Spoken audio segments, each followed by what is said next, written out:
ونعوذ بالله من شرور أنفسنا ومن سيئات أعمالنا من يهده الله فلا مضل له ومن يضلل فلا هادي له.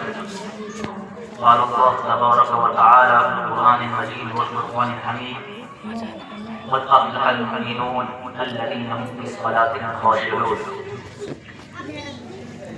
ہر درد کی دوا ہے صلی علی محمد، ہر درد کی دوا ہے صلی علی محمد، تعویذ ہر بلا ہے صلی علی محمد.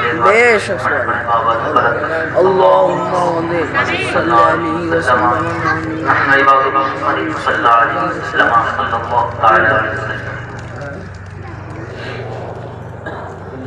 جیسے کہ آپ سبھی حضرات کو معلوم ہے کہ جب مہدی کے پاس سجائی گئی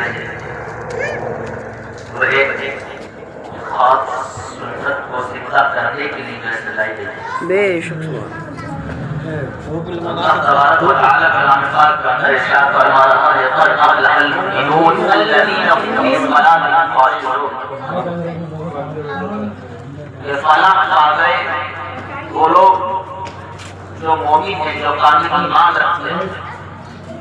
الذین هم فی صلاتهم خاشعون، اور وہ جو اپنی نمازوں میں خشوع اور خضوع کو پیدا کرتے ہیں. آج جو یہ ختنہ جو ہو گئی ہے جو سنت زندہ ہو چکی ہے الحمدللہ، یہ سب سے پہلے کس کی ہوئی تھی؟ یہ سنت سب سے پہلے کس کا ہے؟ کہاں سے اس کی شروعات ہے؟ تو بخاری شریف کی حدیث ہے، حضرت ابو ہریرہ رضی اللہ عنہ ارشاد فرماتے ہیں کہ نبی صلی اللہ علیہ وسلم نے ارشاد فرمایا سب سے پہلے ختنہ حضرت ابراہیم علیہ السلام جب حضرت ابراہیم علیہ السلام اس وقت حضرت ابراہیم علیہ السلام اس سے ذکر کرنے کی آج ہم لوگ کرتے ہیں. تو یہ سنت کی ہے حضرت ابراہیم علیہ السلام اور یہ ہماری نبی کریم صلی اللہ علیہ وسلم کی امت پر یہ واجب ہو چکا ہے کہ اگر کوئی مومن کامل ہے یا مسلمان ہے تو سب سے پہلے جو ختنہ کروانا چاہیے. میں نے کلام پاک کی آیت میں اللہ تبارک و تعالی کلام پاک کا ارشاد فرما رہا ہے: قد افلح المؤمنون، کہ فلاح پا گئے وہ لوگ جو مومن ہیں. اس چیز سے فلاح پائی الذین هم فی صلاتهم خاشعون. اس چیز سے کس چیز سے یعنی نماز. وہ نماز کس طرح سے وہ لوگ جو اپنی نمازوں میں خشوع اور خضوع کو پیدا کرتے ہیں وہ لوگ فلاح پا گئے، وہ لوگ مومن یعنی کامل مومن اگر کسی کو کہا جائے تو وہی لوگ. صحابہ کرام کا رشتہ رسول دیکھیے، ان کا ایمان دیکھیے، ان کا اسلامی ایمان دیکھیے. جب نبی کریم صلی اللہ علیہ وسلم جب میدان میں تشریف لے گئے، سبحان الذی اسریٰ بعبدہ لیلا من المسجد الحرام الی المسجد الاقصی الذی بارکنا حولہ لنریہ من آیاتنا. یہ پاک ہے وہ ذات نے بلا لیا اپنے محبوب کو راتوں رات مسجد اقصی سے لے کر مسجد الحرام سے مسجد اقصی تک، مسجد اقصی کے ساتھ آسمان تک، پھر اپنے پاس. تو جب نبی کریم صلی اللہ علیہ وسلم نے صبح کو یہ بات کفار مشرکین کو بتائی کہ میں آج رات میں نے 7 آسمانوں کی سیر کی، میں نے جنت کو دیکھا، میں نے دوزخ کو دیکھا اور میں نے اللہ تبارک و تعالی سے ملاقات کی.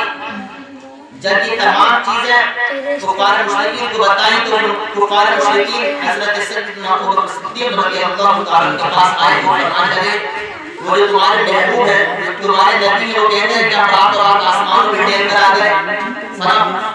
حضور باتیں کر رہے ہیں، کیا تم اس کی یقین رکھتے ہو؟ سنیے حضرت ابوبکر صدیق رضی اللہ تعالی کے ارشاد فرماتے ہیں. حضرت صدیق اکبر نے ارشاد فرمایا کہ اگر یہ بات جو تم کہہ رہے ہو کہ نبی کریم صلی اللہ علیہ وسلم رات رات آسمانوں پر گئے، مسجد حرم سے مسجد اقصی تک گئے، اور یہ تمام باتیں حضور نے کہی ہیں، تو میں یقین کے ساتھ میں اس پر ایمان لاتا ہوں، میں مانتا ہوں کہ ہاں حضور صلی اللہ علیہ وسلم نے جو بھی کہا ہے سچ کہا ہے. بے شک سبحان اللہ. یہ ایمان کامل نماز کی حالت میں تھی پیچھے سے صحابہ کرام نے اس تیر کو نکال لیا اور حضرت علی کو پتہ بھی نہیں چلا کہ کب کو نکال دیا گیا. بے شک سبحان اللہ. یہ تین کی نماز صحابہ کرام رضی اللہ عنہ کی نماز. آج ہماری نمازوں کا کیا حال ہے؟ آج ہمارے ایمان کا کیا حال ہے؟ ہمارا ایمان اتنا کمزور ہو چکا ہے. ہم گناہوں پہ گناہ کرنے جا رہے ہیں. دن و رات ہمارا گناہوں میں جا رہا ہے. نہ ہم رات دیکھ رہے ہیں، نہ ہم دن دیکھ رہے ہیں، نہ ہم سے گناہ سرائی بچ رہے ہیں، نہ ہم سے گناہ کبائر بچ رہے ہیں. اور پھر کہتے ہیں کہ ہمارے دعائیں قبول نہیں ہو رہی. پھر کہہ رہے ہیں کہ ہمارے پورا کام میں اتنا نقصان ہو گیا، اس میں اتنا نقصان یار کیوں نہیں ہوگا بھائی؟ یقیناً ہوگا. تم نے اس محبوب نبی کریم صلی اللہ علیہ وسلم کی سنتوں کو چھوڑ دیا جس کی وجہ سے تم کامیاب ہوتے، جس کی وجہ سے تم فلاح پاتے. جب تم نے ان کی سنتوں کو چھوڑ دیا، ان کے طریقوں کو چھوڑ دیا، تو پھر ضلالت تو ہمارے مقدر میں لکھی جائے گی. ضلالت اور ناکامیابی تو ہمارے مقدر ہی ہے. اگر آج بھی ہم نبی کریم صلی اللہ علیہ وسلم کے بتائے ہوئے طریقے پر اپنی زندگی کو گزاریں گے تو وہ دن دور نہیں. وہ جو 313 تھے اور ہزار پر بھاری تھی، وہ دن دور نہیں کہ آج بھی اگر نبی کریم صلی اللہ علیہ وسلم کی سنتوں کو اپنا لیں گے، اپنی زندگی میں اتار لیں گے، تو آج بھی ہم فلاح پا سکتے ہیں، آج بھی ہم کامیاب ہو سکتے ہیں. بے شک سبحان نبی کریم صلی اللہ علیہ وسلم کے دامن کو مضبوطی سے تھام لیں، ان کے بتائے ہوئے طریقے پر اپنی زندگی کو گزاریں، تبھی ہم کامیاب ہو سکتے ہیں. ورنہ ہم دن و رات کوششیں کر لیں، ہم کامیاب نہیں ہو سکتے.